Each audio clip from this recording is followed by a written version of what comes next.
পারি না, আমি তো কিছুই বলতে পারি না।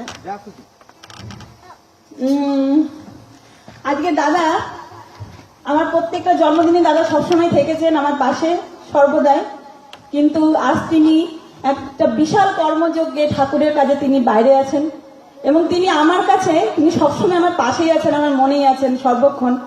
সব থেকে বড় কথা যে এরকম একটা জায়গায় আমার বিয়ে হয়েছে, এরকম এত মানুষের মাঝে ঠাকুরের এত দয়া আমার উপর। আর আমি সবসময় ছোটবেলা থেকে মানুষজন ভীষণ ভালোবাসি, আর সবাই আমাকে এত ভালোবাসে, এটা আমি প্রতিনিয়ত অনুভব করি।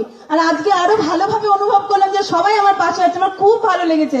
আর এই দিনটাকে আমাকে কেউ বুঝতেই দিল না যে আমি একা হয়ে আছি, মানে এত ভরিয়ে রেখেছে কি আমার সন্তানরা, কি আমার গুরু ভাই বোনেরা, আমার সমস্ত সন্তান তুল্য সবাইকে আমার অনেক অনেক ধন্যবাদ এই দিনটার জন্য, যে তোমরা সবাই মনে রেখেছো আর সবাই আমাকে এত আনন্দ দেওয়ার জন্য। Thank you, thank you.